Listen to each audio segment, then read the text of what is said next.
Hey, salut tout le monde, bienvenue au Gérant d'Estrade. Aujourd'hui, nous sommes le 16 février 2021, journée de tempête. Donc, on est dans le studio B des Gérants d'Estrade, soit dans ma chambre, mais on va faire avec ça. L'important, c'est d'avoir des bons invités et parler de ce qu'on aime le plus, le sport et en particulier du hockey. Aujourd'hui, comme émission spéciale, j'ai avec moi Tommy pour la première fois. Tommy qui est un fan des Blues. Salut Tommy, ça va? Salut, ça va très bien, toi? Oui, ça va super bien. Écoute, Tommy, je vais te garder avec moi. C'est la première fois que j'ai rendu d'estrade. Tu es le premier partisan des Blues. Pour commencer, pourquoi tu as choisi les Blues comme équipe préférée? J'avais commencé par faire un projet d'école sur la Russie. Puis là, j'avais commencé à m'intéresser au sport en Russie. Puis là, j'ai commencé à regarder l'équipe de la Russie. Puis j'ai vu Tarasenko, j'ai vu Ovechkin. Porté plus sur Tarasenko. Puis là, je me suis informé de l'équipe. Puis là, j'ai commencé à m'informer des Blues. Puis là, en point en commun, mon professeur m'avait demandé la semaine d'après de faire un autre projet sur les sports, mais pas la Russie. Fait que là, j'ai choisi l'équipe des Blues, j'ai dû m'informer le personnel, tout l'alignement. Là, j'ai vu que c'était une très bonne organisation. Le 4 ans, j'étais au primaire en ce temps-là. J'ai regardé, puis honnêtement, j'ai commencé à écouter leur match, puis j'ai vraiment aimé. Puis en plus, qui ont gagné la Coupe dernièrement, ben, ça m'a donné juste un plus à mes affaires. Écoute, Tom, je peux te dire que tu es chanceux d'avoir gagné la Coupe en si peu de temps avec ton équipe préférée. Moi, ça a pris 39 ans avant de célébrer ma première Coupe. Peux-tu t'imaginer attendre 39 ans, 40 ans pour célébrer une Coupe Stanley? Oui, c'est sûr que c'est très long, mais j'imagine pas les autres fans des Blues. Ça faisait 50 ans qu'ils n'avaient pas gagné. C'est notre première pour nous, puis j'espère pouvoir en gagner d'autres dans les prochaines années. Oui, je te l'espère aussi. En passant, un ancien des Blues est rendu dans ton équipe, Torrey Krug. Je vais être honnête avec toi, je n'ai pas vu les matchs des Blues cette année. J'ai comme pas eu le temps. J'ai pas vraiment de statistiques non plus à parler, mais toi, tu as vu seulement les matchs. Et comment va Torrey Krug? Mais là, il est blessé. Le dernier match, il est parti en troisième période. Mais honnêtement, les Blues, ils vont quand même très bien, mais ils pourraient aller mieux. Ils ont eu de la misère contre les Coyotes. C'est pas une très forte organisation. Ils ont quand même 9 victoires, 5 défaites. Puis je pense, 2 défaites en prolongation pour 20 points. Les joueurs des Blues, ce pas des joueurs qui vont produire énormément. C'est juste des joueurs qui vont jouer en équipe. Il y a Brandon Shane, c'est le meilleur pointeur des Blues. Il a 7 points. C'est pas 7 points, 7 buts. Puis il y a David Perron, il a commencé à débloquer, il est rendu à 15 points. Puis il y a Jordan Kihu, il a eu un début de saison extraordinaire, mais là, il est rendu plus silencieux. Mais Terry Krug, au début, il avait vraiment beaucoup de la misère. On dirait qu'il était comme gêné, il ne voulait pas prendre sa place. Puis là, il commence à débloquer lentement. Il a un but, 8 assists en 13 matchs. Mais il commence à très bien faire comme il savait le faire à Boston. C'est gérer le jeu puis montrer qu'est-ce qu'il fallait faire. Écoute, Tommy, c'est un excellent résumé de ton équipe. On voit que tu suis ça de pas mal près. Pardon. Puis, je vais aller voir mon ami Sam, partisan du Canadien de Montréal. Sam, comment ça va? Ça va bien, toi? Oui, ça va super bien. Pas d'école aujourd'hui à cause de la tempête. Non. Donc, Ouais, on en profite pour aller parler du Canadien sur les gérants d'estrade. Écoute, l'autre jour, tu es passé avec nous pour la première fois, puis j'ai oublié de te demander. Je ne suis pas surpris que tu sois un fan du Canadien. La plupart des jeunes sont des fans du Canadien, mais je vais te demander quand même comment es-tu devenu un fan du Canadien? c'est à cause de mon père, tout simplement. Mon père, avant, il était fan des Nordiques, puis là, depuis qu'il est nordique, il était plus là, ben, il s'est mis sur le Canadien parce que c'est un Québécois, puis il veut quand même être fier de sa province et tout, donc il prend le Canadien pareil. Et moi, j'ai comme suivi, j'ai commencé à suivre le Canadien, j'avais 7 ans. Donc, c'est juste avant le duo Price, c'est juste après le duo Price-Alec, pardon.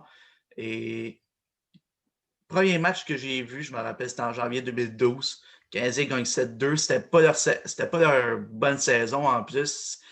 Puis j'ai regardé jouer, puis je me suis dit, waouh, il joue quand même bien malgré. Avant, je connaissais pas bien le hockey.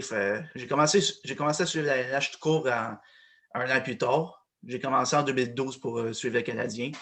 Puis c'est pas mal comme ça que mon amour pour le Canadien a été fait. Et c'est surtout grâce à Carey Price aussi. C'est mon idole de jeunesse. Pauvre toi, pauvre toi. Ah! Ah! Non, je fais des farces. On va s'en faire une émission bientôt sur les gardiens buts dans la Ligue nationale. J'adore parler de Carey Price. Le peuple aime parler de Carey Price. J'aime surtout le critiquer. Ils sont bons pour le critiquer, mais quand il en goal une ou deux de suite, il est rendu le meilleur gardien de l'histoire du Canadien Montréal. Mais ça va être un autre débat. Je vais aller voir mon ami Bruno, lui avec. Bruno, c'est sa première présence au gérant d'estrade. Salut Bruno, comment ça va? Salut, ça va bien, toi? Oui, ça va super bien, malgré la tempête de neige aujourd'hui qu'on aurait pu s'en passer. Bruno, ça fait longtemps qu'on voulait se parler, conflit d'horaire. On ne pouvait pas, mais aujourd'hui, grâce à la tempête, ben, bingo, on est ensemble aujourd'hui pour la première fois, pas trop stressé. Un petit peu, j'espère que ça ne paraît pas trop, mais non, ça va. Alors, tu ne peux pas être plus stressé que moi, alors que quand j'ai commencé à faire mes capsules, là, il y en a plusieurs qui sont au courant, peut-être que toi, tu ne le sais pas. La première fois que j'ai commencé à faire des chroniques, je me souviens qu'au début, là, ça pouvait me prendre 5 à 6 heures pour 30 minutes d'émission. C'était quelque chose. Puis aujourd'hui, mais ça va super bien, mais j'ai appris par mon professeur que le mot magique est pratique. Yes. Fait que, encore une fois, bienvenue. Je vais aller voir mon éternel ami Gordy. Salut Gordy. Salut Pierre. Ça va Ça va bien? bien? Oui. Écoute, Gordy, on vit la pandémie depuis trop de mois. Moi, je dis tout le temps qu'il y a un bon côté à chaque chose. Le beau côté, c'est que les gérants d'estrade sont arrivés pendant la pandémie et notre amitié est arrivée aussi pendant la pandémie. Ouais, j'ai commencé en même temps que toi, quasiment. Moi aussi, au début, j'étais nerveux. Mais là, ça va super bien. Tu es pratiquement à toutes les chroniques. Écoute, aujourd'hui, je vous ai demandé ça pas mal tard hier. Là. Je vous ai demandé de faire votre top 5 des équipes pour gagner la Coupe Stanley en date d'aujourd'hui. Je vais aller voir Tommy, vu que Tommy, c'est sa première présence. Encore une fois, partisan des Blues. J'ai bien hâte de voir son top 5. Allez-y, Tommy, la parole est à toi. Juste faire ça, tu m'entends bien? Tout est Oui. correct? Oui. Je vais commencer. Mon numéro 1, mais évidemment, c'est Saint-Louis. Deuxième, je vais aller avec Washington. Ovechkin, il va quand même essayer de continuer ses records. Il va se forcer. Il y a juste les goalers qui vont avoir un peu de Samsonov. Puis je pense que Craig Anderson, l'ancien d'Ottawa, il est rendu là aussi. Je t'attends une seconde, c'est pas Holby qui est là? Non, Holby, il me semble qu'il est rendu à pas Vancouver. Oui, Vancouver, je pense. OK, Ouais, parfait. OK, je te laisse continuer. Okay. Mais dans mon troisième, j'ai pas le choix de mettre Tampa Bay. Et honnêtement, ils ont une très forte équipe. Et Vasilevski, il est super vraiment fort. Quatrième, je suis allé avec les Flyers. Ils sont quand même très bons. Carter Hart est en train de se développer. Ils n'ont pas une énorme équipe. On dirait qu'ils sont vraiment en train de s'évoluer. Ils n'ont pas des énormes joueurs. Ils jouent juste en équipe et ils s'entraident. Je suis désolé, je n'ai pas mis dans le top 5 Boston. Le cinquième, j'y vais avec Vegas. Parce que l'arrivée de Pietrangelo, tu peux y aller. J'ai pas compris ton cinquième choix. Le cinquième, Vegas. Vegas, OK. Ouais. Parce que l'arrivée de Pietrangelo, ça les a aidés, c'est sûr. Je pense que sur papier, c'est peut-être sûrement leur meilleur joueur. Ils ont 2 solides goalers pour les séries s'il y en a un qui se blesse. Puis s'il y en a un qui joue mal, il y en a toujours un autre. Lehner et Fleury font un excellent job. Puis je pense que Vegas, ils auront leur chance dans les prochaines. C'est sûrement cette année ou l'année prochaine, mais bientôt, ils vont aller gagner leur coupe. Écoute, Tom, tu as de très bons choix. Je peux te dire que dans les choix que tu as choisis, il y a 2 équipes que j'avais choisies moi aussi. Pas exactement dans le même ordre. Je vais donner mes choix en dernier. Je vais te demander la question. Comment ça fait que tu n'as pas choisi Carey Price et le Canadien Montréal? Là, le Canadien, je sais qu'ils sont dans une division et pas énormément forte. C'est quand ils vont arriver en série, ils vont pouvoir passer la première, deuxième ronde, peut-être troisième, mais ils ne vont pas pouvoir aller plus loin. Honnêtement, ils vont arriver contre les équipes des États. Puis, je sais qu'ils jouent quand même contre McDavid puis Draisaitl, mais ils vont pas. Les Canadiens ne sont jamais vraiment bons en série. Là. Dans la saison, ils ont peut-être un bon début de saison, mais plus tard, honnêtement, je pense que ça va pas continuer bien comme ça. Tu n'es pas le premier qui dit ça ou que je lis sur Internet que le Canadien est très chanceux de jouer dans la division la plus faible de la Ligue nationale. Si le Canadien serait dans la même division que les Blues, sûrement pas qu'il serait dans les top premiers au classement. Parlant du Canadien, je vois Sam qui hoche la tête. Je vais aller te demander, Sam, les choix que tu as pris pour les gagnants de la Coupe Stanley. J'ai pas mis Canadien premier, en tout cas. Allez, vas-y, je t'écoute. Je commence par Colorado. Parce que, le premier trio, tout simplement, puis McCall qui évolue. Le petit problème encore, c'est le goaler, mais je mets quand même l'Avalanche premier parce qu'ils peuvent très bien s'en sortir en série. En deuxième, j'ai mis qui donc déjà? Ah oui, j'ai mis Boston, c'est vrai. J'ai mis Boston en deuxième. Ils ont peut-être une défensive qui a seulement McAvoy presque, mais sont jeunes, puis on va en parler aussi. Premier trio, Marchand, Bergeron, Pasternak, ils vont gâter les Bruins durant toute la saison, surtout en série. J'aimerais ça voir une finale Montréal-Boston si c'est le cas. Et puis j'ai mis deuxième, les Bruins. Le goaler, il n'y a rien à dire, c'est un des meilleurs duos. Troisième, j'ai mis Tampa Bay. Forcément, j'ai pas le choix. Même s'il n'y a plus Kucherov, ça reste quand même que sans Kucherov, Tampa Bay peuvent continuer avec un très bon Vasilevski devant le filet. En quatrième, j'ai mis les Caps aussi. J'ai mis les Caps parce que je voulais quand même que Ovechkin en gagne une autre. Il a pris du temps avant qu'il en gagne sa première, puis je veux pas que ça y prenne encore. Je veux pas. Oui, c'est le fun qu'il ait au moins une Coupe Stanley dans sa carrière, mais j'aimerais ça qu'il finisse avec 2. Et en cinquième, j'ai quand même mis le Canadien. J'ai mis le Canadien, j'ai pas le choix parce que je suis un fan du Canadien et j'aimerais ça me mettre dans mon top 5 de la Coupe. Oui, ils sont dans une division très faible, mais reste que les acquisitions que Marc Bergevin a faites, c'est un beau coup qu'a fait Bergevin durant la saison morte et pourrait être un des meilleurs directeurs généraux de la Ligue si la saison continue comme ça. Écoute, je te félicite, Sam, pour tes choix et aussi ton honnêteté de partisan qui n'est pas aveuglé par journaliste ou peu importe le mot que je vais utiliser. Tu me surprends en mettant le Canadien cinquième, puis je pense que c'est la bonne place, c'est le bon spot. Puis ceux qui vont dire premier, mais peut-être que c'est juste d'être partisan et non voir vraiment la vérité qui est sur la glace. Qu'est-ce que tu en penses? Moi, je suis juste réaliste dans la vie, c'est tout.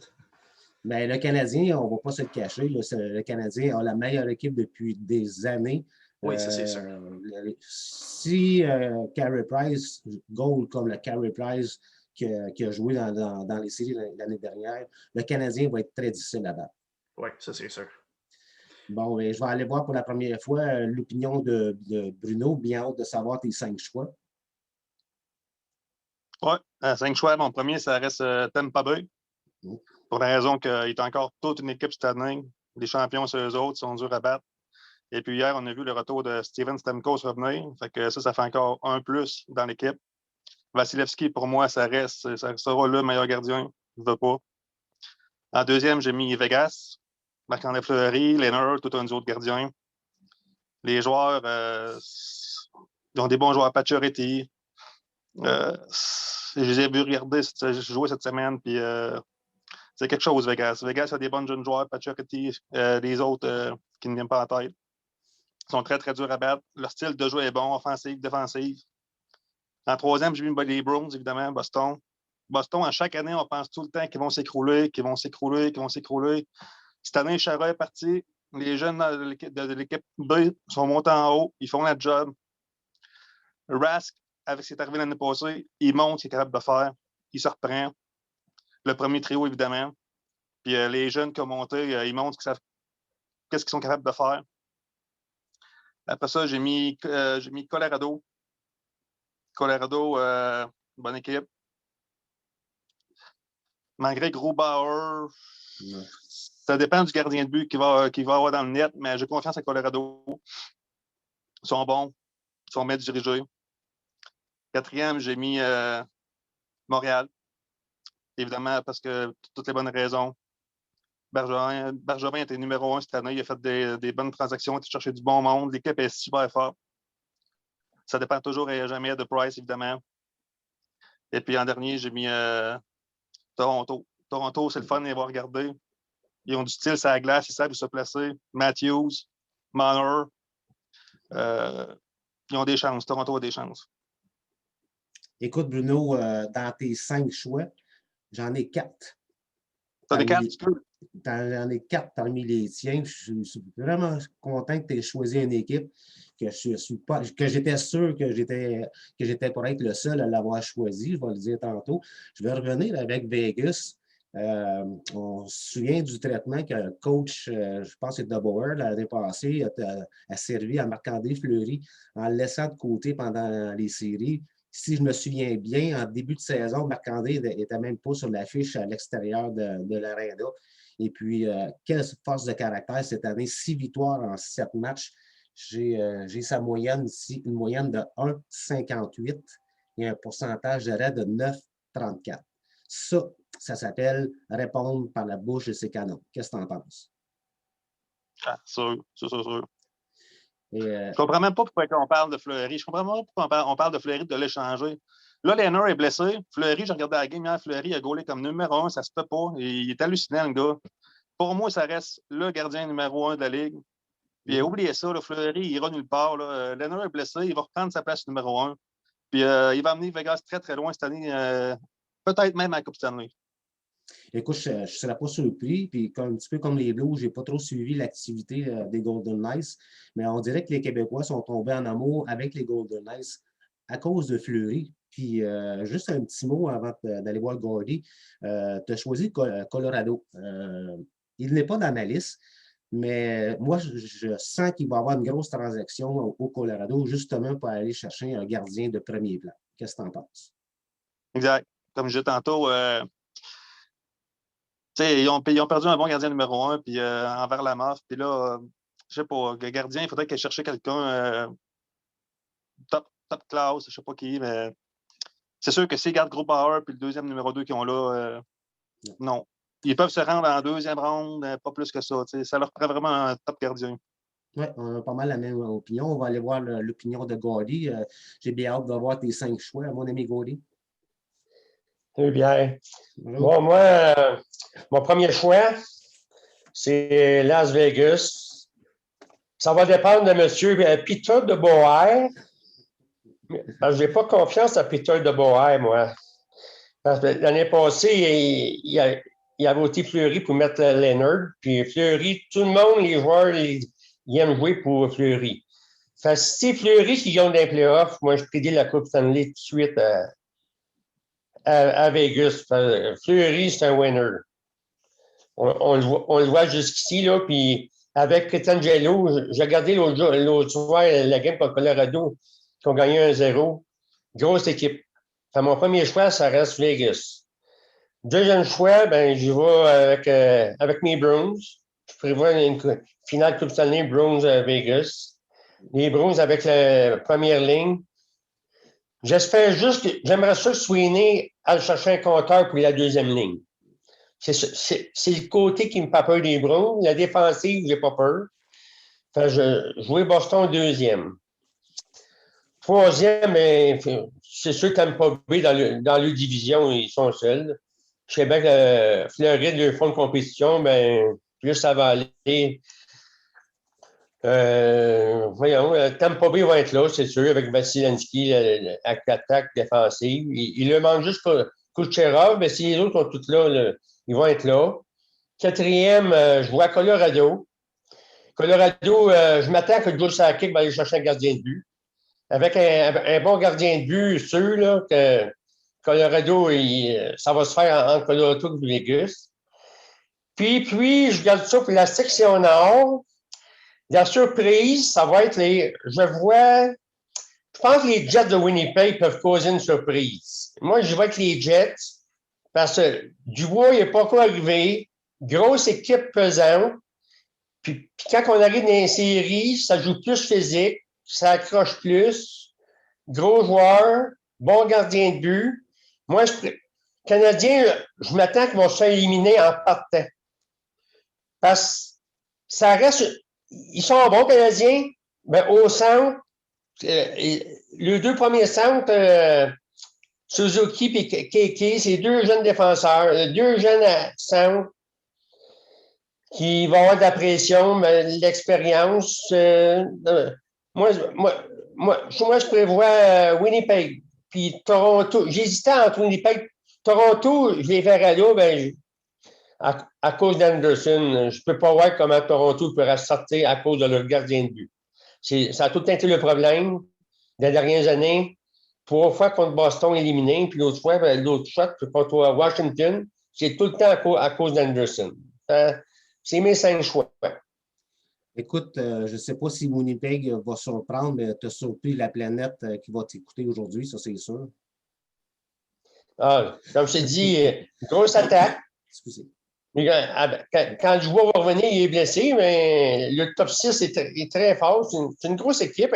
Hellerbuck est un bon gardien de but. Puis le défensif, il ne me fait penser aux Bruins un peu. Ils ont un beau jeu d'équipe. Ils n'ont pas de gros noms défenseurs, des gros défenseurs, mais ils ont un bon jeu d'équipe. Moi, c'est ma long shot. Ben, il est de bonheur encore, là. Ben, je vais dire, à force d'écouter tes arguments, ta long shot, elle peut vraiment arriver parce que, comme tu dis, une grosse équipe bien balancée, un excellent gardien parmi les meilleurs de la Ligue nationale. Écoute, tu vas peut-être être le seul à avoir choisi les Jets, mais si tu veux mettre un petit 50$ à la mise au jeu, ça pourrait être un excellent. Je me dis, en plus, ça va être un 4-2-3. On va dire que c'est Toronto. Les équipes qui vont finir 2 et 3, on va dire Canadiens Winnipeg, là, ils vont être fatigués pour pogner après ça le numéro 1. Je pense que ça n'importe qui vont finir 1, devrait éliminer 4. Bien, 2 et 3, d'après moi, ça va être Canadiens, Toronto, Winnipeg. Les deux qui vont se pogner dans ces 3-là, là, la première série, là, ça peut être fatigant. Oui, Mais je vois ça de même, ouais. Ben, je pense que tu vois très bien la situation présentement, Gordy. Tu as d'excellents choix. Je vais passer au mien maintenant. Bien, comme en première position, ben, j'ai choisi mes Bruins. Vous allez peut-être dire que je ne suis pas. Sam, ne fais pas les yeux en l'air, s'il vous plaît. Vous allez dire peut-être que je ne suis pas objectif, mais jusqu'à preuve du contraire, les Bruins comptent sur le meilleur trio dans la Ligue nationale. C'est l'un des meilleurs duos de gardiens de but dans la Ligue nationale. Une très bonne défensive, une équipe extrêmement bien dirigée par Bruce Cassidy.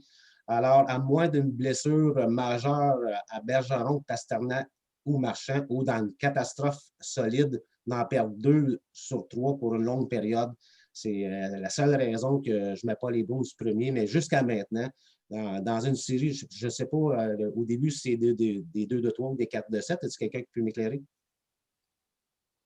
Yeah. 4 de 7. 4 de 7. On en revient à la situation normale. OK, merci Sam. Donc, pour finir sur Boston, dans une série 4 de 7, présentement, je ne vois pas grand monde qui peut éliminer les Bruins. Peut-être Tampa. Tampa est mon deuxième choix.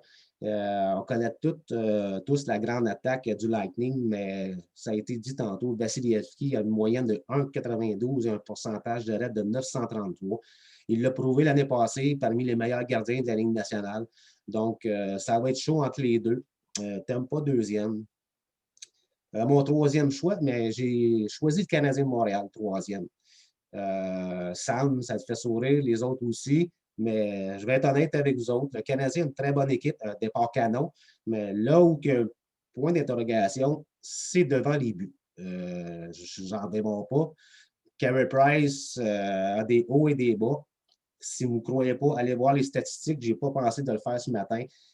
Pour un gardien, on en a parlé la semaine passée, payer 10 millions de dollars, ne livre pas la marchandise jusqu'à maintenant. Si on regarde ses chiffres, il est parmi, je ne veux pas dire les pires, là, mais je vais aller voir tantôt les gardiens numéro 1 qui ont joué le plus de games.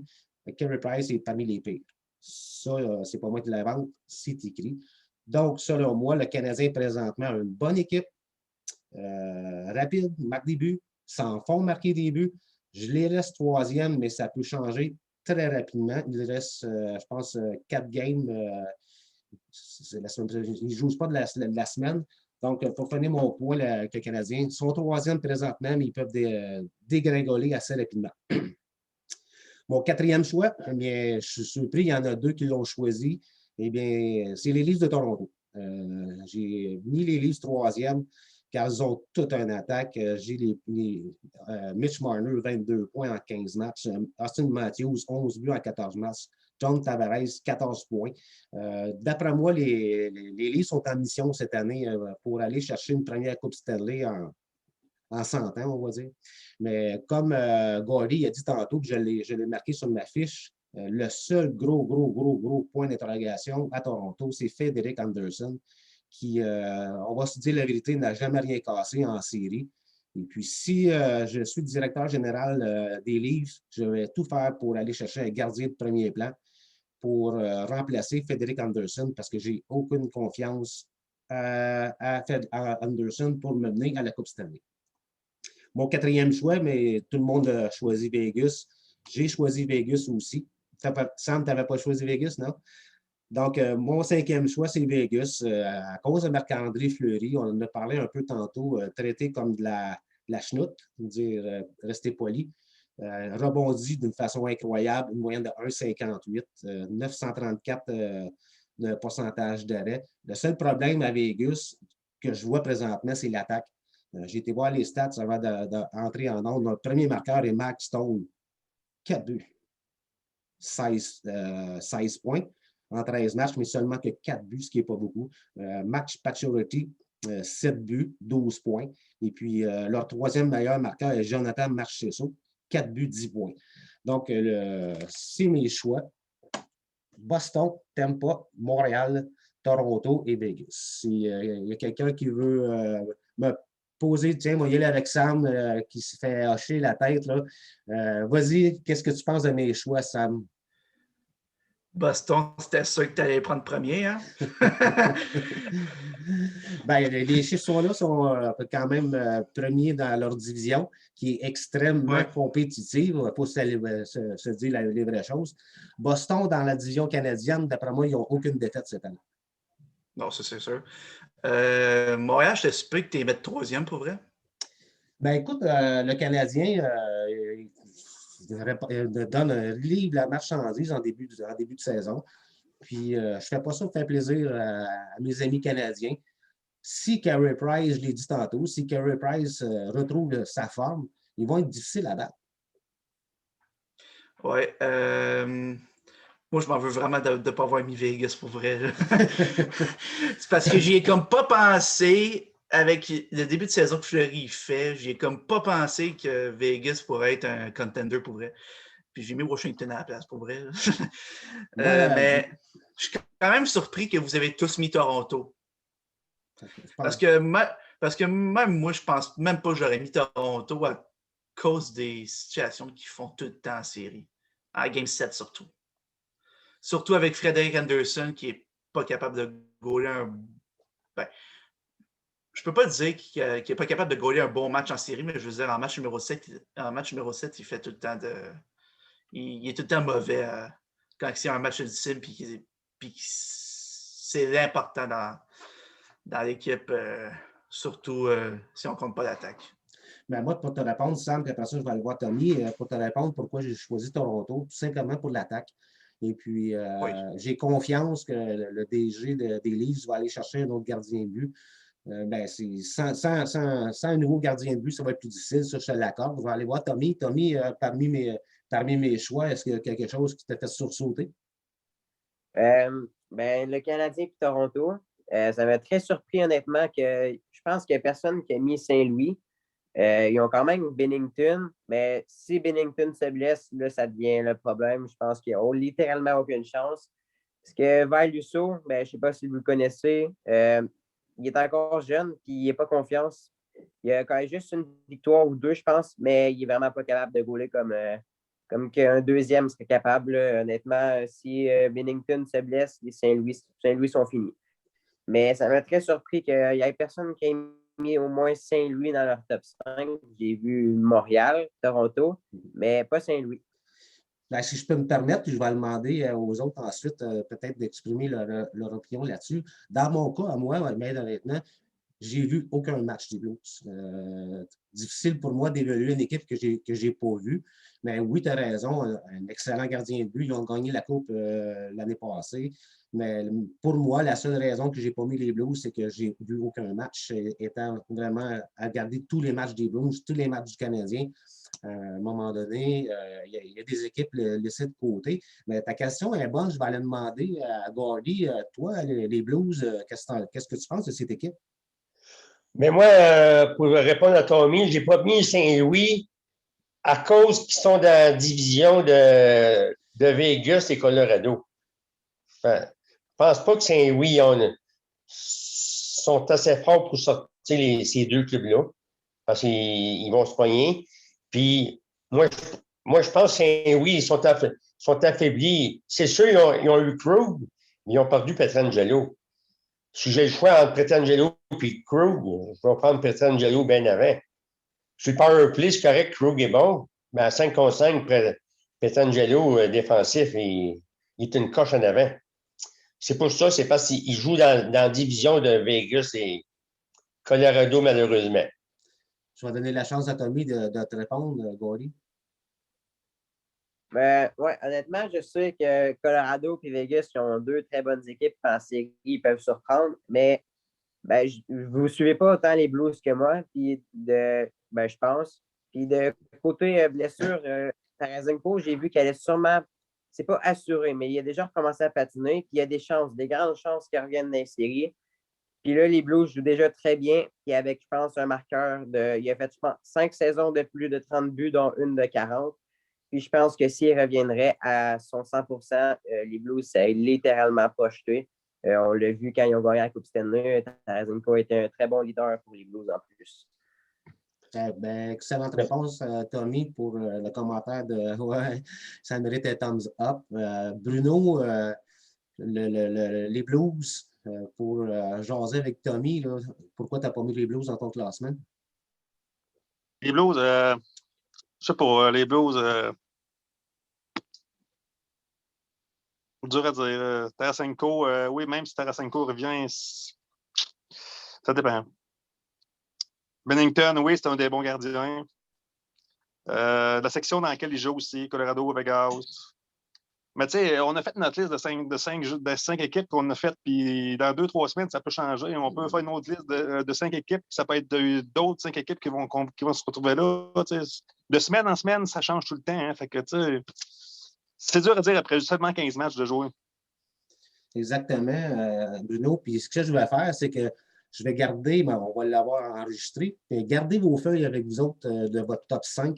Et puis on va laisser passer une coupe de match, puis on va se refaire un autre Zoom gérant d'estrade, les 5 ensemble, pour faire une petite révision de nos choix qu'on fait aujourd'hui et les choix qu'on va faire, un exemple, comme dans 2 semaines. C'est une bonne idée, juste pour faire un petit bye-bye si oui. Là. C'est une bonne idée? Yes. Yes. Oui. Parfait. Yes. Super. Donc, Sam, pourquoi tu n'as pas choisi les Blues?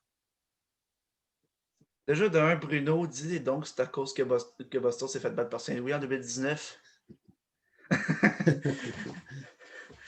Non.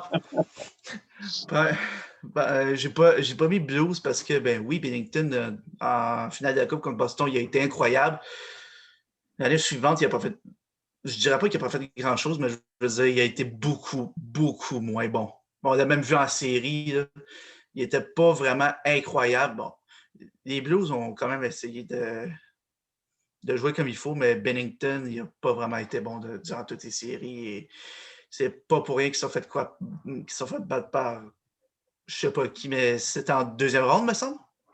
Tommy, si tu peux confirmer? Oui, mais il me semble que c'est par le Colorado qu'ils sont fait éliminer. Ils ont vu qu'ils faisaient déjà les séries, mais je pense que c'est Colorado qui ont éliminé ça. Ouais, ça, je pense. Mais Colorado, pour Binnington, c'était trop fort pour lui. Et C'est pour ça que je n'ai pas mis Saint-Louis. C'est sans doute à cause que peut-être Bennington pourra faire la même chose que l'an passé.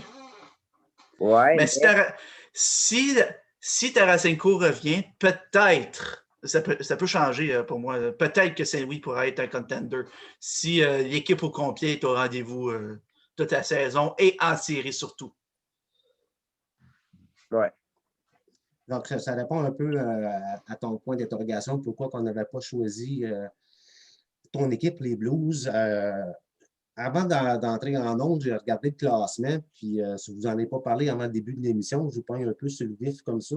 J'ai fait une petite recherche vite faite sur le classement. Toronto est premier avec 23 points en 15 matchs. Montréal, 20 points en 15 matchs. Edmonton, 18 points en 16 matchs. Winnipeg, 17 points en 14 matchs, donc 1 ou 2 matchs en main. Calgary, 15 points en 14 matchs. Vancouver, 14 points en 18. Puis les Sénateurs, on n'en parle pas. Le classement est très serré. J'ai fait je vais vous donner quelques chiffres. Moi, je suis un gars de chiffres, j'adore ça. On a parlé un petit peu tantôt. Toronto, l'attaque est tout simplement explosive. 53 buts marqués. Marner, 7-22 points. Matthews, 11-17 points. Tavares, 5 buts, 14 points. On l'a dit tantôt. Le point d'interrogation, c'est devant le filet. Je parlais un petit peu du Canadien de Montréal, naturellement, deuxième. Tu me dirais ce que tu en penses, Sam. Je vais être avec toi pour commencer. J'avais écrit ça comme ça sur ma feuille, puis c'est écrit vite fait. Là. Je me suis dit, en regardant les chiffres du Canadien, ce qui me fait peur si je suis un fan du CH. Premièrement, j'en ai parlé tantôt, puis ça fait une couple d'émissions que j'en parle. J'ai peur de Carey Price. Malgré que si Carey Price ne fonctionne pas, mais j'ai Jake Allen.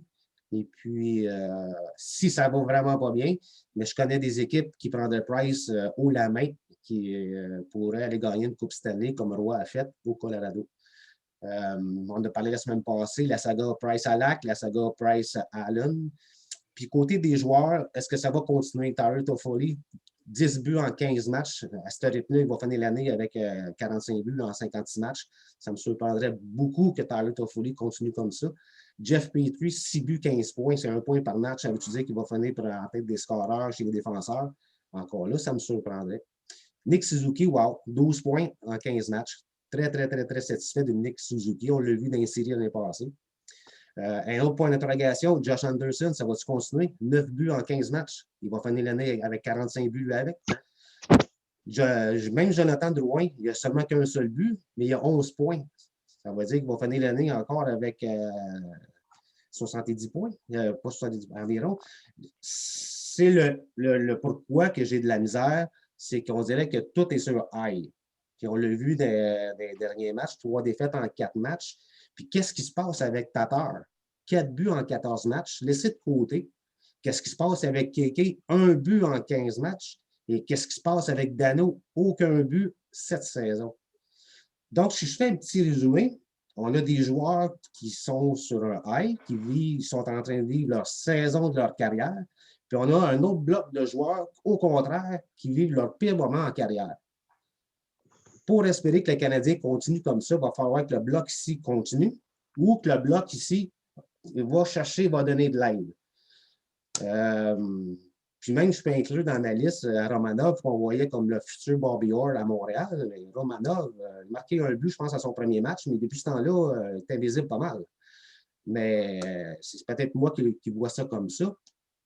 Puis je vais terminer, on va aller te voir après, Sam, je vais passer tout le monde, on va parler du Canadien, on s'en était parlé. On nous a vanté les recrues du Canadien qui s'en venaient à grands pas. Mais jusqu'à maintenant, à part Suzuki qui livre la marchandise, on n'entend même plus parler de Ryan Poehling. D'après moi, là, il n'est même pas sur le premier trio à Laval. Encore là, je ne sais pas. Donc, Sam, va te laisser défendre ton équipe. Qu'est-ce que tu penses des chiffres que j'ai sortis? Ben, déjà là, c'est sûr qu'il y en a que c'est sur un compte de fées. C'est sûr que ça va redescendre. Je pense surtout à Josh Anderson. Oui, certes, son épaule, ça paraît qu'il est à 100%, mais ça reste quand même que, oui, avec Drouin et Suzuki, ça aide beaucoup. Mais c'est quand même un compte de fées en ce moment, le fait qu'il y ait beaucoup de buts déjà. Et oui, il est très bon.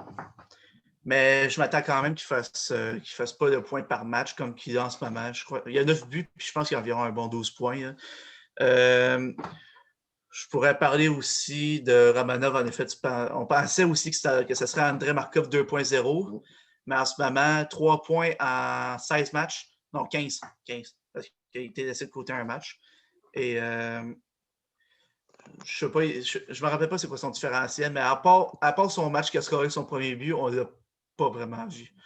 Je parle de depuis. Sinon, oui, Price, si ça va vraiment pas bien, Price Allen, c'est sûr que tu peux échanger Price pour un gros morceau en attaque ou en défense, ça dépend. Je ne sais pas pour vous autres qui vous prendrez si vous tradez Price. Moi, personnellement, j'irais peut-être chercher un gars qui serait peut-être très bon pour le premier trio. Pas une superstar, mais un gars qui serait capable de faire bien des points pour le premier trio avec n'importe qui. Défensivement, Jeff Petrie, c'est sûr qu'il ne sera pas le meilleur défenseur de la Ligue en termes de points. Quinn Hughes, il est juste trop bouillant en ce moment. Il est tout simplement incroyable de défense offensivement. Et c'est pas mal ça que j'ai à dire. Écoute, Sam, tu as apporté de très bons points. On va tout de suite aller voir Tommy. Tommy, pardon. Penses-tu que le Canadien va continuer à vivre une saison de rêve comme ça ou ben notre bateau va couler dans pas long? Honnêtement, non. Il n'y a pas des joueurs de gros plans, à part je vois le gardien. Non, je ne vois pas des joueurs de gros plans qui sont là pour les séries. En plus, il y a beaucoup de jeunesse chez le Canadien. Il y a Romanov, Keke, Suzuki. Il y a beaucoup de joueurs sans expérience dans les séries. Puis je veux dire, même s'il y avait d'expérience qui ont l'expérience dans les premières rounds, mais on n'a jamais vu le Canadien se rendre en finale dans ces dernières années ou en troisième round. Honnêtement, je pense à moins d'une méga transaction avec les goalers. Je pense pas qu'on va aller chercher un méga joueur canadien avec Price parce qu'il n'y a personne qui est prêt à céder, genre, comme McDavid, comme les Oilers, donner un méga joueur qui est un choix de ronde pour perdre le meilleur pointeur, pour renforcer le goaler, parce qu'il te reste bien beau avoir un goaler. On le voit, le Canadien ont le goaler, mais ils sont pas capables de gagner. Fait qu'à moins d'une transaction avec un moyen pointeur qui est quand même capable de faire la job, puis des choix de ronde pour le futur, je pense pas que les Canadiens peuvent gagner cette année. Excellent commentaire, Tommy. Félicitations. Je vais y aller avec Gordy. Gordy, penses-tu que la ballonne du Canadien va dégonfler? Ben, moi, c'est pour ça que je dis qu'ils vont se faire éliminer en partant dans les playoffs. Malheureusement, pour les partisans des Canadiens, ils ne peuvent pas jouer 58 matchs contre les Canucks de Vancouver. Tu sais? Toffoli, il y en a 8 contre Vancouver. À part de ça, Toffoli, il ne fait pas grand-chose. Là. Puis plus ça va aller, ça va rouler plus serré. Puis moi, je te prédis, les Canadiens vont rouler les bâtons serrés, puis attaquent comme les autres années à la fin de saison. Ça va être plus dur. Puis moi, comme j'ai dit au début de l'année, je ne suis pas un partisan de Jonathan Drouin. Il me fait passer à Kovalev. On joue une game sur 4. Moi, c'est un rôle surévalué, ce gars-là. Moi, je ne le perdrai même pas à Boston. Je ne le verrai même pas. Non, moi, Canadien, puis plus ça va aller, quand j'ai joué rapide, là, Weber, Chariot, là, plus ça va aller, ils vont être plus fatigués à la fin de l'année.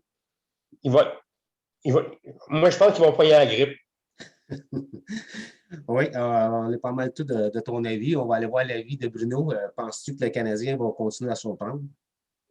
Non, je pense pas. T'sais, même si Benjamin a cherché des bonnes acquisitions, Toffoli, oui, il marche, Anderson, bah, plus ou moins. Le monde s'énervait le poil à cause qu'on était cherché Petrie. Petrie, qu'est-ce qu'il fait Petrie? On ne le voit même pas. Là. Il joue une fois sur deux, puis son meilleur temps est passé à Petrie. Je veux dire. Dano, il allait bien dans les premières années, puis là, il était déjà plus content, on a fait de contrat, puis là, ben, on dirait que ça ne tente plus de jouer. On dirait qu'à Montréal, quand ils vont chercher des bons joueurs, leurs meilleurs temps sont passés. Puis quand c'est pas ça, ça dépend de Price tout le temps. Ça dépend de Price. C'est de valeur pour Montréal parce que non. Je pense qu'au début, comme que Gordy disait, ça allait bien, il prenait des petites équipes, Vancouver, là, il prennent des grosses équipes, puis ils se rendent compte que c'est pas la même affaire, là. Même s'ils jouent dans une division la plus faible. Oui, excellent commentaire. Puis quand tantôt tu as commencé à nous dire ce que tu avais à dire, tu parlais sûrement de Corey Perry. Corey Perry, oui, excuse, Corey Perry. Oui, c'est ça. Moi, avec, je te comprends mal, celle-là, tu vas chercher un joueur d'expérience. L'expérience, elle doit se démontrer sur la glace et non dans les estrades. Exact. un petit peu de misère avec ça, mais ça, c'est la stratégie à Claude. Elle est discutable. On s'en souvient l'année passée, je me demandais qu'est-ce que faisait Dano sur le premier trio et Domi sur le quatrième trio. D'après moi, le Canadien avait plus de chances de gagner avec Domi, même ses bouts sur le premier trio, qu'avec Dano qui gagne les mises au jeu. Tu ne gagnes pas la Coupe Stanley avec des mises au jeu. Tu sais, Pierre, moi, ce que je ne comprends pas de Montréal, c'est qu'à chaque nouveau joueur qu'ils vont chercher, puis tout, ça marche pour un temps. Mais qu'est-ce qu'ils font à Montréal pour que les joueurs soient plus capables de jouer, ça leur tente plus, ou soient plus bons? Qu'est-ce qu'ils font à Montréal? On ne sait pas. Au début, là, ils sont bons, ils pètent le feu, bading, bading, bading, bading. Là, d'un coup, ça ne marche plus. Mais pour quelle raison que ça ne marche plus? On va le demander à Sam, le partisan du Canadien. Pourquoi ça ne marche plus? Au début, les joueurs, ils marchent tous. Ça marche toute une saison, une saison et demie. Puis là, après ça, pouf, il n'y a plus rien qui marche. Et des fois, c'est les fans ou les journalistes qui mettent tellement de pression pour les attentes qu'ils ont. Pour moi, selon moi, ça doit être ça. Je suis d'accord, ça aussi. Je suis bien d'accord aussi. Il me reste 2 petites questions. Le temps passe vite. Je vais commencer. Je vais continuer avec Sam, vu que c'est notre partisan du Canadien. Alors, on sait tous que la saison cette année, c'est 56 matchs. Il y en a 15 de passés. Ça va aller vite. Ça va aller très vite. Le Canadien vit sur un nuage. Ça va bien. Et malgré les up and down de Carey Price, j'en ai parlé lors d'une autre émission quand on parlait des Blues. J'avais annoncé l'échange que je faisais. Je vous en revenir tantôt. Peut-être que vous ne le savez pas. Mais toi, Sam, qu'est-ce que tu en penses? Présentement, le Canadien est 2e, mais Winnipeg est seulement qu'à 5 points avec un match en main. Pas Winnipeg, Calgary, excusez. Donc, ça peut dégringoler vite. Si je t'annonce une transaction, parce qu'il y en a parlé cette semaine sur Facebook, moi, là, Carey Price, j'ai plus ou moins confiance en lui. J'ai un très, très, très bon backup en Jake Allen. Alors, comme j'ai fait pour mes Blues, je fais all-in, ce que Bergeron a fait cet été. J'échange Carey Price à Pittsburgh contre Malkin et des choix de repêchage. Donc là, la fois, tu te demandes si j'accepterais cet échange-là, genre? Ben, toi, est-ce que tu échangerais un Carey Price? Et qu'est-ce que tu penses de mon échange contre Malkin des choix de repêchage? Si tu veux apporter d'expérience et un bon gars en mise au jeu pour la première ligne, en Malkin, je pourrais accepter en effet. Parce que tu as Jake Allen qui est super bon, mais en numéro 1, il faut faire attention parce que Jake Allen, gardien numéro 1, ça peut ne pas vraiment faire la job. Peut-être, sauf qu'à maintenant, je ne sais pas combien de matchs qu'il a joué, mais 2-0-1, 9-33, moi je fais all-in, j'y vais avec. C'est 56 matchs, il y en a 15, il en reste 41 matchs à jouer. Facilement, je prends la chance. Je vais chercher Malkin, je donne le filet à Allen pour 30 matchs sur 41. Le backup est 11 matchs, c'est très facile. Écoute, je vais te revenir tantôt, Sam, pour ma dernière question. Je vais aller tout de suite aller voir Tommy. Bon. Tommy, toi, qu'est-ce que tu fais si, mettons, tu es le DG du Canadien, tu fais-tu un all-in et puis tu te débarrasses de Carey Price, qui ne te fait pas gagner présentement? Il faut toujours regarder les chiffres d'aujourd'hui. Honnêtement, oui. Faut essayer quelque chose, puis c'est pas en gardant Price éternellement que ça va changer. Malkin peut apporter un bon plus. Moi, si je suis à Pittsburgh, j'accepterais. Il reste Crosby, puis il y a quand même encore de la jeunesse, il y a le temps. Il y a un point fort à la def, un point fort à l'attaque, puis avec la Price, ça fait. Il y avait Price parce que Murray et Fleury ne sont plus là, il n'y a plus rien.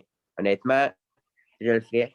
Allen, il peut gauler encore comme un excellent numéro 1. Il nous l'a prouvé en série bien juste. Saint-Louis et Binnington n'allaient pas bien. Ils l'ont mis en backup. Allen il a pris la place, puis il a bien gaulé, mais ils n'ont pas pu gagner Saint-Louis quand même. C'est pas la faute de Jake Allen. Donc, oui, tu es de mon avis, tu sacrifies Carey Price. Excellent, Tommy. Je vais aller voir Bruno. Toi, Bruno, est-ce que tu secoues la planète Montréal en échangeant Carey Price? Peu importe où, là, moi j'ai amené l'exemple de Malkin parce que ça en est parlé un petit peu sur Internet cette semaine. Qu'est-ce que tu penses de mon échange? Ouais, moi, je le ferais parce qu'on s'entend toute la gang, les boys, là, on s'entend toute la gang que Price, là, un moment donné, un jour ou l'autre, là, il va être échangé. Ça, c'est sûr. Certains, c'est écrit dans le ciel. Il va être échangé un jour, Price. Price, là, s'il veut gagner la Coupe Stanley, il faut qu'il parte de Montréal. Ce ne sera pas à Montréal qu'il va la gagner, ça, c'est sûr et certain. Sûr. Tu l'échanges, je ne sais pas contre. Oui, mais ton échange, Pierre, oui, je le ferais. Je le ferais, c'est sûr. Mais on s'entend tous que Price, s'il veut gagner la Coupe, là, c'est bye-bye Montréal, ce ne sera pas là. Non, mais oui, tant mieux que toi, avec, tu es sur mon côté. J'avais peur de causer Non. une onde de choc. Je vais aller voir notre vétéran. Toi, Gordy, est-ce que tu fais all-in et tu te débarrasses de Carey Price et que je dis encore que Carey Price ne te fait pas gagner? Moi, je fais l'échange, mais pas à Pittsburgh. Moi, j'ai un autre échange. Moi, je l'envoie au Colorado contre Grubauer et Rantanen ou Landeskog, un des deux. Ça, je le ferai, mais pas avec Malkin. Écoute, Je l'enverrai au Colorado. Écoute, c'est un bon choix. Colorado était mon deuxième choix, mais j'ai opté pour Pittsburgh. Ma dernière question, mais tout de suite, je pense que vous ne saviez pas là, que mon échange que je faisais, c'est un peu dans le même sens. Gordy, tu t'en souviens.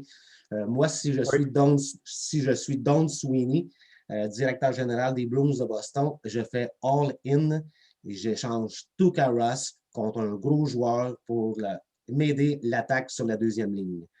De toute façon, on a le même problème à Boston. J'ai une énorme confiance en Halak. Une saison écourtée. Je donne 40 matchs à Halak. Je sais qu'il peut livrer la marchandise. J'ai peur que mon premier trio, un des joueurs se blesse. Alors, pour ces raisons-là, Tuukka Rask a encore une très bonne cote. Il est remplaçable. On a Halak. Donc, la semaine passée, je faisais l'échange Tuukka Rask n'importe où, mais ça me prend un gros joueur sur la deuxième ligne. C'était mon échange. Je vais demander à Bruno qu'est-ce qu'il en pense. Tuukka Rask, je ne sais pas. Parce qu'on a vu l'année passée, ou il y a 2 ans, Halak finir les séries.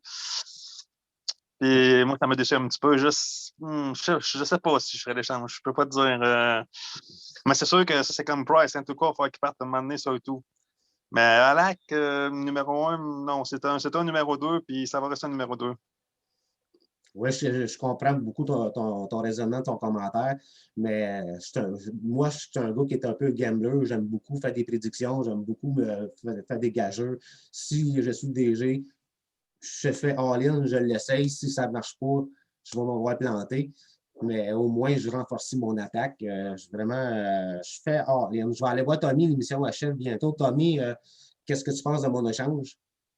C'est quand même très bien, parce qu'à Halak, je pense qu'il peut encore gauler. Pas pour full d'années, mais je pense qu'à mettons, Vancouver, ce serait. Là, vous allez me dire que je pense que Vancouver, c'est pas un très bon choix. Mais tu prends Brock Sposer à Vancouver, puis tu prends un goaler.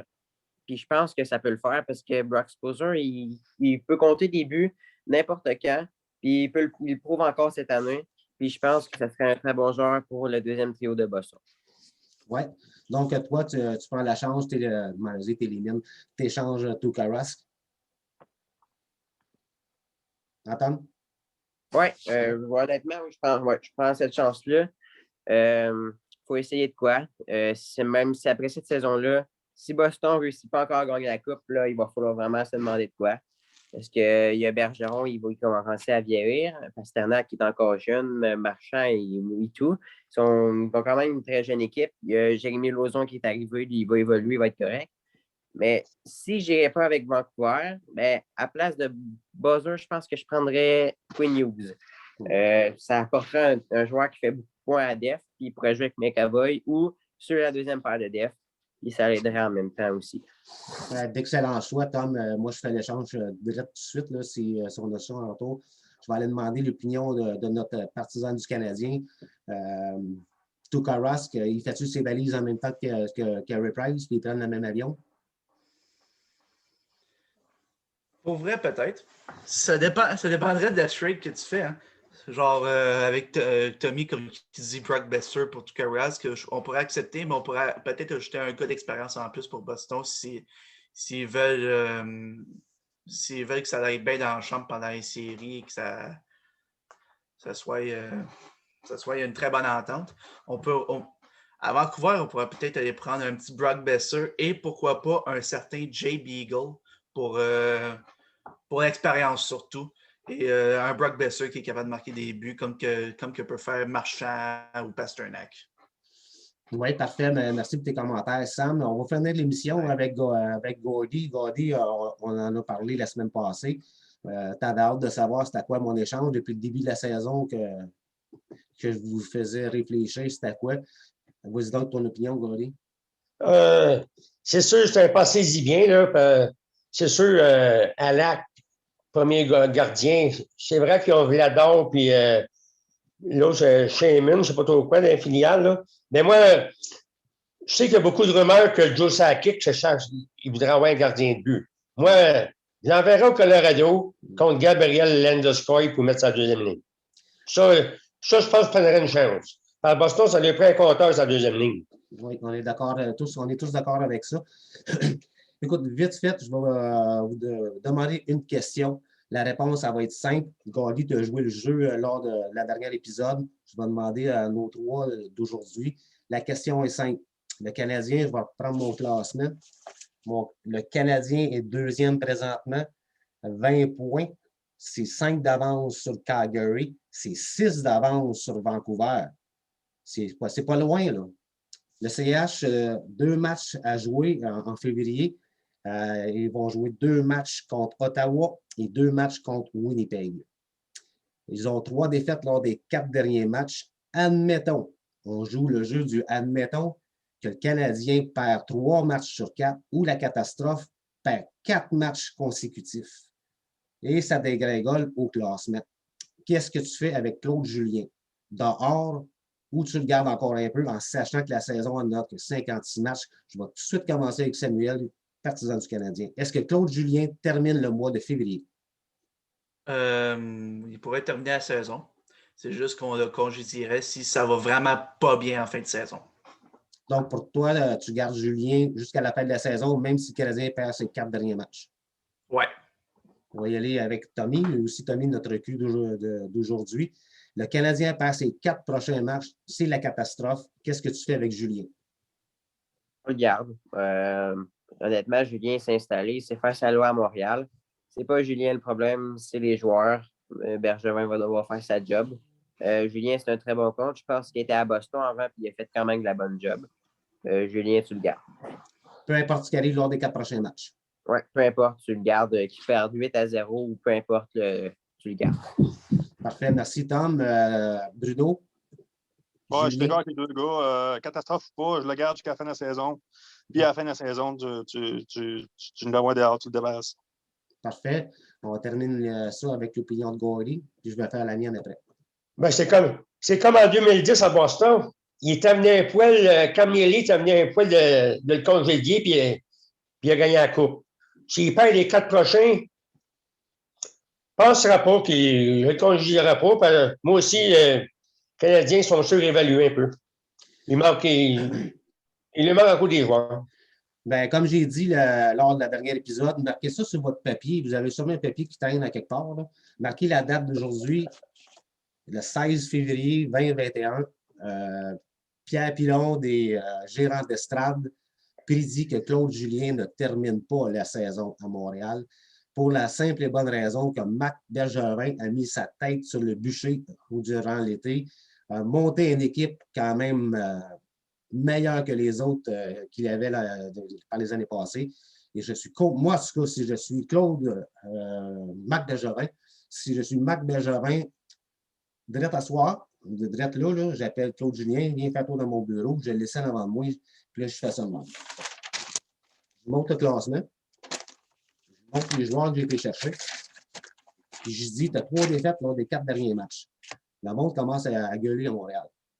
Tes 4 prochains matchs, c'est contre Ottawa, tu as fait remarquer que tu en as perdu un, puis l'autre, tu l'as gagné en prolongation, puis tu en as 2 contre Winnipeg. attache statique contre Winnipeg. Moi, je te dis, Claude, je t'aime bien, tu fais une bonne job. Puis je regarde les jeunes, Kéké, ça avance plus, Péling, ça avance plus, c'est pas toi qui patine, mais c'est toi le coach. Fait que tu as 4 matchs à jouer, si tu en perds 3 sur 4, tu fais tes valises, puis tu t'en vas. Parce que moi, c'est cette année que je veux gagner. Puis si tu ne mets pas des points au classement, bien, tu vas aller faire d'autres choses. Donc, mettez ça sur votre papier. Je vous prédis que Claude Julien ne termine pas la saison à Montréal. Et s'il finit le mois, il est mieux d'en gagner 3 sur 4. N'oubliez pas, là, Ottawa, ils les ont battus. Là. Ottawa a battu le Canadien. Puis le Canadien a gagné en overtime contre Ottawa. Puis quand j'ai parlé du classement tantôt, quand je suis arrivé à Ottawa, j'ai dit, on n'en parle pas. Faites attention. J'ai une grande nouvelle à vous annoncer. Je l'ai annoncé tantôt à mes invités. Là, je le dis publiquement sur la chaîne YouTube. Quand j'ai commencé ma chaîne YouTube, Les Gérants des Stades, c'était bien le fun. Je voulais aller visiter le monde. La pandémie ne peut pas. J'ai réfléchi longtemps. Ça s'est fait aujourd'hui. J'ai créé ma propre chaîne de radio. Elle va s'appeler Radio 66. 66, c'est mon surnom. Ça va s'appeler Radio 66, la radio du peuple. Ça va être le même principe que quand j'ai créé les gérants d'estrade. Ça va être pour aller vous rencontrer, connaître votre histoire, puis la partager entre amis. Et puis la dernière chose, je l'ai fait demander à mes amis, si vous voulez devenir chroniqueur, que ce soit sportif, culturel, musique, name it, n'importe quoi, vous m'envoyez votre nom avec votre proposition de projet. Je vais m'asseoir avec ça, on va monter un projet ensemble, puis ça vous tente de devenir comme moi, les recrues du web. On est là pour s'amuser, on n'est pas payé. Peut-être un jour, on va avoir des commanditaires, mais ça, je trouve que ça va hyper, super vite. Donc, vous le savez maintenant, les gérants d'estrade vont avoir leur propre chaîne de radio. C'est là-dessus que l'émission tire à sa fin. Je voudrais remercier mes commanditaires et malheureusement, ma liste elle est au studio. Sam, merci d'avoir été présent. Ça fut, comme d'habitude, super plaisant. Je t'ai fait une offre tantôt pour la Radio 66. Tu y penseras. Tu es le bienvenu dans l'équipe si tu veux. Merci de ta présence. Ça fait plaisir. Tommy, première expérience avec les gérants d'estrade, pas trop traumatisé? Non. Honnêtement, c'est super le fun. J'espère avoir la chance de revenir avec vous. J'ai vraiment aimé ça. Ben écoute, Tommy, je ne connais pas ton horaire, mais écoute, j'ai super aimé jaser, puis c'est super le fun d'avoir l'opinion d'un jeune et en plus d'avoir l'opinion de quelqu'un qui prend pour une autre équipe aussi. Tu m'as appris des choses aujourd'hui que je ne savais pas. Donc, toi regarde ton horaire. Quand tu es disponible, envoie-moi un petit message. Pierre, je suis disponible si tu as de la place. Invite-moi, puis je vais être là. Puis c'est la même chose que je vais faire à Sam. Pour la radio, si tu veux t'impliquer de n'importe quelle façon que ce soit, mais envoie-moi un message. Pierre, j'ai un projet pour toi. Qu'est-ce que tu en penses? C'est bon. Ça va, Ouais, c'est bon. Ouais. Bruno, j'ai passé l'émission à passer proche. Je me trompais avec ton nom parce que ton nom à côté de ta photo, c'est Ricard. C'est passé pas t'appeler pendant toute l'émission Richard. Pour ça, ça arrivait souvent qu'il y avait. Quand j'arrivais à ta photo, il y avait un petit délai entre ton nom et quand j'ai commencé à parler. Puis, ça a bien été pour ta première? Oui, quand même. Ça a super bien été, puis j'espère être de retour maintenant. J'ai bien aimé ça, la gang était le fun, tout, puis moi aussi, j'en ai appris encore. Ben écoute, comme j'ai dit aux autres, c'est selon ton horaire. On a eu de la difficulté les derniers jours à se mettre un horaire pour jaser ensemble. Yeah. Mais là, avec la radio qui s'en vient, moi, je vais avoir encore plus de disponibilité. Je te fais une offre aussi. Si tu veux t'impliquer dans la radio, on va se trouver une façon de monter un beau show. Ça va être le show du peuple. Ça ne sera pas le show des vedettes comme qu'on a à Montréal. Il y a un peu partout sur la planète et c'est normal parce qu'eux autres, ils veulent gagner leur vie avec ça. Mais nous, on veut avoir du fun. Un autre que tu te souviennes que je prends pour Boston, mon gars. Ricard, Boston. C'est sûr que je vais m'en souvenir parce que je vais t'inviter souvent. À la prochaine, Richard. Gagner une autre émission derrière la cravate avec moi, ça s'est bien passé. Ben oui, c'est tout le temps plaisant. J'aime bien ça, mon ami Pierre. Tu as tout le temps des bonnes émissions. Oui, écoute, je ne pensais jamais que ça aurait été aussi le fun, le projet des gérants d'estrade. Plusieurs personnes me disent pourquoi tu as attendu si longtemps pour partir ça. Ma réponse est simple, je n'étais pas rendu là. Le destin n'était pas rendu là dans ma vie. Puis, C'est ça, ça prend un début. exactement. Puis, Gordy, je t'offre aussi la chance, mais je t'offre aussi une place dans ma radio qui va être en ondes bientôt. Il faut que j'étudie encore comment ça fonctionne. Je sais que tu es un amant de la nature, tu fais des escalades de montagne, des marches. Je te verrais, me semble, avoir une belle section aventure plein air. Ça serait vraiment le fun. Je te laisse y penser. Merci d'avoir été présent. Et merci à toi, puis merci aux trois autres participants. Puis, comme à l'habitude, on fait notre geste avant de terminer l'émission, les 2 petits doigts en l'air, puis on se dit à la prochaine, tout le monde. Merci d'avoir été présent pour le Gérant d'Estrade.